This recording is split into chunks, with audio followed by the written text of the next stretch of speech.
50ನೇ ವರ್ಷದ ಈ ಶುಭ ಸಂದರ್ಭದಲ್ಲಿ ಬೀದರ್ ಜಿಲ್ಲೆಯ ಎಲ್ಲ ಸಮಸ್ತ ಗೌರವಾನ್ವಿತ ನಾಗರಿಕರೆಲ್ಲರಿಗೂ ಕೂಡ ಶುಭಾಶಯಗಳನ್ನು ಜಿಲ್ಲಾಡಳಿತದ ಪರವಾಗಿ ನಾನು ಇಲ್ಲಿ ಕೋರುತ್ತೇನೆ. ಈ ಒಂದು ಸಾಯಂಕಾಲದ ಸಾಂಸ್ಕೃತಿಕ ಕಾರ್ಯಕ್ರಮದಲ್ಲಿ ಕನ್ನಡ ಸಂಸ್ಕೃತಿ ಇಲಾಖೆಯಿಂದ ಮತ್ತು ಜಿಲ್ಲಾಡಳಿತದ ಬೇರೆ ಬೇರೆ ಎಲ್ಲ ಅನ್ಯ ಇಲಾಖೆಗಳು ಕೂಡ ಇವತ್ತು ಏನಂದರೆ ಒಂದು ಸಹಯೋಗದಲ್ಲಿ ಹೀಗೆ ಕಾರ್ಯಕ್ರಮವನ್ನು ಇಲ್ಲಿ ಹಮ್ಮಿಕೊಳ್ಳಲಾಗಿತ್ತು. ಅದರಲ್ಲಿ ನಮ್ಮ ಕರ್ನಾಟಕ ಏನು ಮ್ಯಾಪ್ ಇದೆ, ನಕ್ಷೆ ಇದೆ, ಅದರ ಒಂದು ಲೋಗೋ ಕೂಡ ಏನಂದರೆ ಮಕ್ಕಳು ಬಹಳ ಅದ್ಭುತವಾಗಿ ಮಾಡಿದರು. ಅದರ ನಂತರ ಬೀದರ್ ಜಿಲ್ಲೆ ಪೊಲೀಸ್ನ ಶ್ವಾನದಳದ ಏನು ಹೆಮ್ಮೆಯ ನಮ್ಮ ಏನು ಶ್ವಾನ ಇದ್ದಾರೆ ದೀಪಾ, ಅವರು ಕೂಡ ಏನಂದರೆ ಅತ್ಯುತ್ತಮವಾದಂಥ ಪ್ರದರ್ಶನ ಕೊಡ್ತು. ಕೊನೆಗೆ ಏನಂದರೆ ಕಲ್ಯಾಣ ಕರ್ನಾಟಕದ ಭಾಗದಲ್ಲಿ ಮೊದಲ ಬಾರಿಗೆ ನಾವು ಎಲ್ಲ ಸಮವಸ್ತ್ರ ಇಲಾಖೆಗಳು, ಬೀದರ್ ಜಿಲ್ಲೆಯಲ್ಲಿರುವಂತಹ ಎಲ್ಲ ಸಮವಸ್ತ್ರ ಇಲಾಖೆಗಳ ಒಂದು ಸಹಯೋಗದಲ್ಲಿ ಇವತ್ತು ಪಂಜಿನ ಕವಾಯತನ್ನು ಇಲ್ಲಿ ಪ್ರದರ್ಶನ ಮಾಡಿ ಏನಂದರೆ ಅದರಲ್ಲಿ ನಾವು ವಿ ಲವ್ ಬೀದರ್ ಅನ್ನುವಂಥ, ಅಂದರೆ ಬೀದರನ್ನು ಪ್ರೀತಿಸ್ತೇವೆ ನಾವೆಲ್ಲ ಅನ್ನುವಂಥದ್ದು ಮತ್ತು ಕರ್ನಾಟಕ 50 ಅನ್ನುವಂತಹ ಒಂದು ಸುವರ್ಣ ಸಂಭ್ರಮದ ಒಂದು ಮಾದರಿಯನ್ನು ಅಲ್ಲಿ ಮಾಡುವುದರ ಮೂಲಕ ಮತ್ತು ವಿವಿಧ ರೀತಿಯ ಕವಾಯತನ್ನು ಮಾಡುವುದರ ಮೂಲಕ ಇವತ್ತು ಒಂದು ಈ ಸಾಯಂಕಾಲವನ್ನು ಬಹಳಷ್ಟು ನೆನಪಿನಲ್ಲಿ ಇಡುವ ಥರ ಏನಂದರೆ ನಮ್ಮ ಎಲ್ಲ ಅಧಿಕಾರಿಗಳು ಸಿಬ್ಬಂದಿಯವರೆಲ್ಲ ಮಾಡಿದ್ದಾರೆ. ಇದಕ್ಕೆ ಜಿಲ್ಲಾಡಳಿತ ಮತ್ತು ಜಿಲ್ಲಾ ಪೊಲೀಸ್ ಇಲಾಖೆ ಹಾಗೂ ಕನ್ನಡ ಸಂಸ್ಕೃತಿ ಇಲಾಖೆ, ಕನ್ನಡ ಸಾಹಿತ್ಯ ಪರಿಷತ್ತು, ಮಾಧ್ಯಮ ಸ್ನೇಹಿತರು ಎಲ್ಲರೂ ಕೂಡ ಏನಂದರೆ ಇದನ್ನು ಬಂದು ನೋಡಿ ಆನಂದಪಟ್ಟಿದ್ದಾರೆ. ಇದೆಲ್ಲದರ ಶ್ರೇಯಸ್ಸು ಏನಂದರೆ ಎಂಟೈರ್ ಏನಂದರೆ ಜಿಲ್ಲಾಡಳಿತಕ್ಕೆ ಸಲ್ತದೆ ಮತ್ತು ಕರ್ನಾಟಕ ಸರ್ಕಾರಕ್ಕೆ ಏನಂದರೆ ಸಲ್ತದೆ. ಯಾಕಂದರೆ ಈ ವರ್ಷ ಏನಂದರೆ ಸಂಪೂರ್ಣ ಕರ್ನಾಟಕ ರಾಜ್ಯಾದ್ಯಂತ ಸುವರ್ಣ ಕರ್ನಾಟಕ ಏನಿದೆ ಸಂಭ್ರಮವನ್ನು ಎಲ್ಲರೂ ಆಚರಿಸ್ತಾ ಇದ್ದೀವಿ. ಇದೇ ತೀರಾ ವಿವಿಧ ಕಾರ್ಯಕ್ರಮಗಳನ್ನು ಆಯೋಜನೆ ಮಾಡುವ ಮೂಲಕ ಅರ್ಥಪೂರ್ಣವಾಗಿ ಏನಂದರೆ ವರ್ಷವಿಡೀ ಕಾರ್ಯಕ್ರಮಗಳನ್ನು ನಾವು ಆಯೋಜನೆ ಮಾಡುವ ಮೂಲಕ ಆಚರಿಸೋಣ ಅಂಥೇಳಿ ಬೀದರ್ ಜಿಲ್ಲೆಯ ಎಲ್ಲ ಜನತೆಗೆ ನಾನು ತಿಳಿಸಲಿಕ್ಕೆ ಇಷ್ಟಪಡ್ತೇನೆ. ಇವತ್ತು ಒಟ್ಟು ಏನಂತಂದರೆ ಪಥಸಂಚಲನ ಇತ್ತು. ಅದರಲ್ಲಿ 1 ಕಿಲೋಮೀಟರ್ ಉದ್ದದ ಕನ್ನಡ ಧ್ವಜವನ್ನು ಏನಂದರೆ ಶಾಲಾ ಮಕ್ಕಳು ಹಿಡಿದು ಬಂದರು. ಅದಾದಮೇಲೆ ಇಲ್ಲಿ ಏನಂದರೆ ಕರ್ನಾಟಕದ ನಕ್ಷೆಯ ಒಂದು ಲೋಗೋ ಕೂಡ ಏನಂದರೆ ಇಲ್ಲಿ ಬಿಡುಗಡೆ ಮಾಡಲಾಯಿತು, ಅದನ್ನು ಪ್ರದರ್ಶನ ಮಾಡಲಾಯಿತು. ಆಮೇಲೆ ಕನ್ನಡದ ನಮ್ಮ ರಾಜ್ಯದ ಏನು ಸಾಂಸ್ಕೃತಿಕವಾದಂತಹ ಮತ್ತು ಸುಗಮ ಸಂಗೀತಗಳನ್ನು ಕೂಡ ಏನಂದರೆ ಇವತ್ತು ಕಲಾವಿದರು ಇಲ್ಲಿ ಹಾಡಿದರು.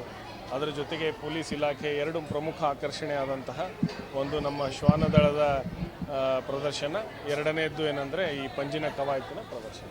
ಆಮೇಲೆ ಮಾನ್ಯ ಜಿಲ್ಲಾ ಉಸ್ತುವಾರಿ ಮಂತ್ರಿಗಳು ಆದಂತಹ ಶ್ರೀ ಈಶ್ವರ್ ಖಂಡ್ರೆ ಸರ್ ಅವರು ಕೂಡ ಏನಂದರೆ ಇವತ್ತು ಅವರು ಇದು ಕರ್ತವ್ಯದ ಕಾರಣದ ಬರೋದಕ್ಕೆ ಆಗದೇ ಇರೋದರಿಂದಾಗಿ ಅವರ ಒಂದು ಸಂದೇಶವನ್ನು ಇವತ್ತು ಆಡಿಯೋ ವಿಜುವಲ್ ಸಂದೇಶವನ್ನು ಕೂಡ ಕಳಿಸ್ಕೊಟ್ಟಿದ್ರು.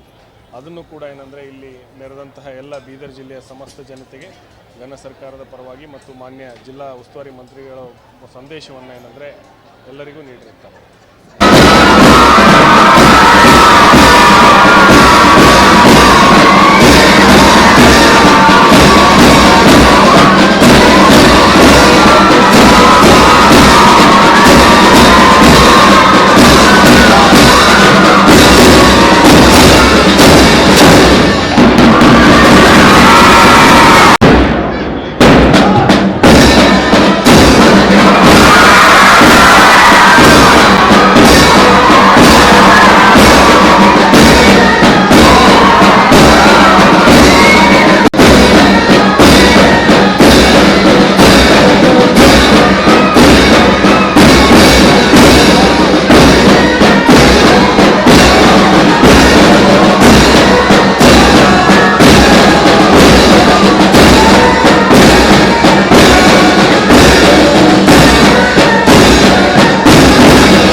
ಕಾರ್ಯಕ್ರಮದ ಸಂದರ್ಭದಲ್ಲಿ ಕರ್ನಾಟಕ